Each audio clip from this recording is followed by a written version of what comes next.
I've spent the better part of the last 25 years running. And I have a good friend who says she has a shirt that says running is cheaper than therapy.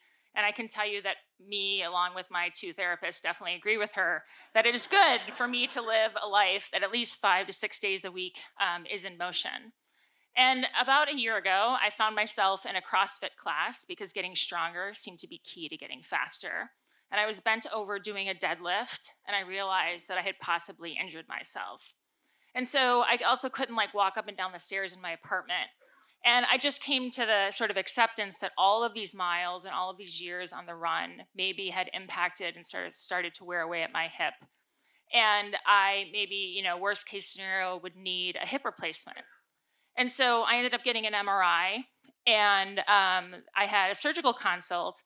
And because of COVID, we were talking on the phone, and he had reviewed all my scans. And what we were discussing was the fact that there was a very large tumor that was definitely cancerous that was in my pelvis. And what he said to me at the time was, there's this big flashy surgery. It's very rare. It's kind of, for many surgeons, it's a once in a lifetime rare occurrence. But for you, that would be a painful surgery for both of us. And I don't think that it would give you the outcome that you want. So I went home and I emotionally dealt with the fact that I now had an inoperable cancer. The thing is that I had already had cancer twice in the previous 10 years. And so I had on speed dial my own private sort of expert panel of oncologists. And there came this moment where I was having a video telehealth visit with my previous oncologist. And he and I had met over 5Ks, and I'd seen him run a marathon, and he actually first saw my case presented at Tumor Board. And he asked me a question, which he said, "Do you want to go for a cure?" And I knew immediately. I said yes, and I sort of stopped listening to anything he said after that. And so I went back to my surgeon, and I decided that I didn't want anything that was maintenance. And I decided to say yes to this surgery that's called a hemipelvectomy.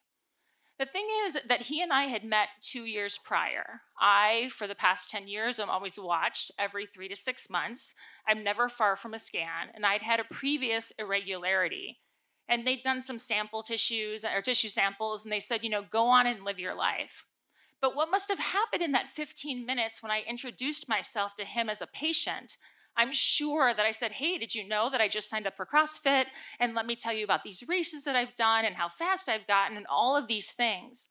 It's how I describe myself, much like somebody might say wife or mother. And what he meant during that time was that in order to do this surgery, that in order to save my life, that it would forever change my identity. He was acknowledging to me that he understood that. If you think about the pelvis and where my tumor was, it shaped somewhat like a butterfly, or sorry, I should have taken that opportunity, like a moth. And so it's at the base of your spine, and right down the middle, they just cut mine in half. They left all of the muscles there and replaced it with nothing. When I had that surgery in June, I was supposed to be in the ICU for days, and I got out in 24 hours. The first time that they asked me to stand was 4 days after surgery, and I had to get up with a walker. I remember thinking it reminded me of like a muscle up, only in the worst kind of case scenario from CrossFit. And then in 7 days, I was transferred to an inpatient physical therapy unit. And the first day, the therapist looked at me at the base of the stairs, much like today, and he said, "Let's see what you can do."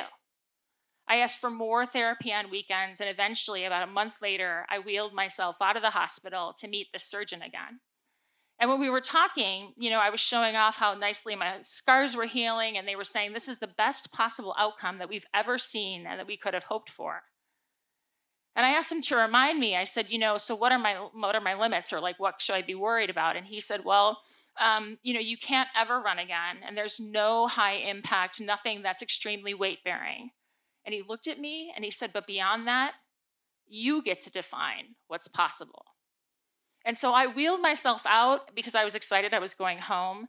And I was extremely angry because the thing about this surgery is that it's not on the internet.